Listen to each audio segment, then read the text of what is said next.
Bien, salut tout le monde, j'espère que vous allez bien. En tout cas, moi ça va nickel. Aujourd'hui, on se retrouve pour une toute nouvelle vidéo en sillage d'herbe. Donc, en tout cas, si cette vidéo vous plaît, n'hésitez pas à liker, à vous abonner et à partager, ça me ferait extrêmement plaisir. Je vous dis bon visionnage.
Donc là je suis dans le champ de seigle. Donc ça a été fauché au groupe de fauche. Là on peut voir que le seigle est encore un petit peu humide. Là on vise à peu près 10 tonnes de matière sèche par hectare. Et on sera à peu près à 35% de matière sèche.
Tous ceux qui se demandent pourquoi on fauche pas avec notre faucheuse à nous, tout simplement parce que le seigle, vu que c'est fait en scileuse, et on est obligé de faire avec le groupe de fauche de l'ETA, tout simplement pour que l'ensileuse s'abîme moins et qu'elle soit alimentée en continu. Parce que si vous voulez, derrière le groupe de fauche, il y a des tapis qui font tout en un andin et ça ramène pas de cailloux, tandis qu'un andineur va ramener des cailloux avec tous les peignes et tout ça.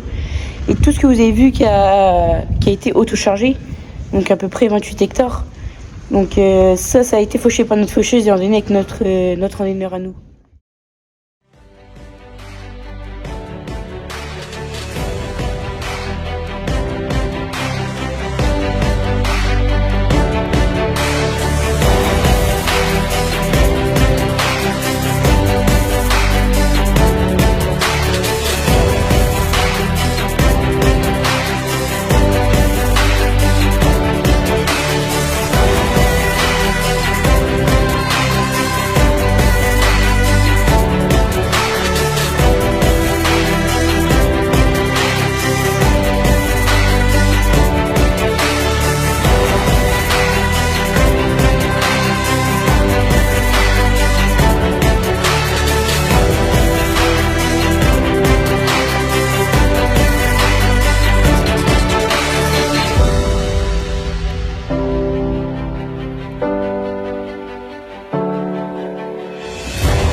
Donc tout ce qui était ensileuse, ça a été, ça c'était du sec fourragé.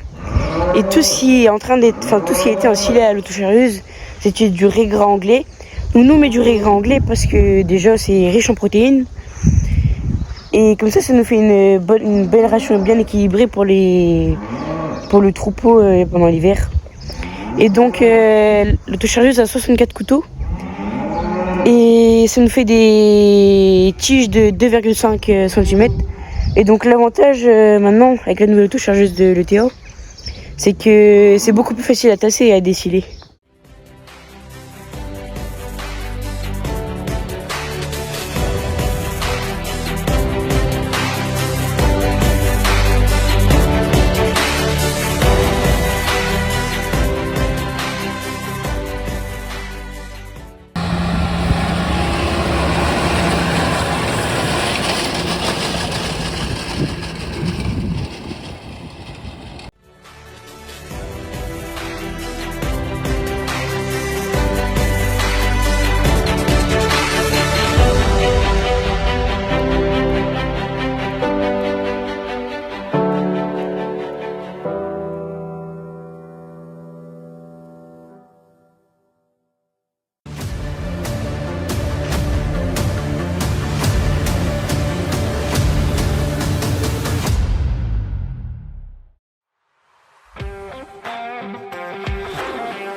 Alors là juste derrière moi on peut voir un silo.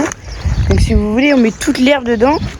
Donc c'est comme une grande botte de conserve. Donc on met des pneus et des boudins par dessus pour chasser l'air et éviter qu'il y ait du pourri. Et donc le but de mettre une bâche, c'est de ne pas prendre l'eau si vous voulez. Et comme ça fermente le plus vite sans pourrir. Et comme ça le tas, on va le réouvrir quand on ensilera le maïs. Et on va mettre une couche de maïs par-dessus. Et ça servira à nourrir les vaches cet hiver.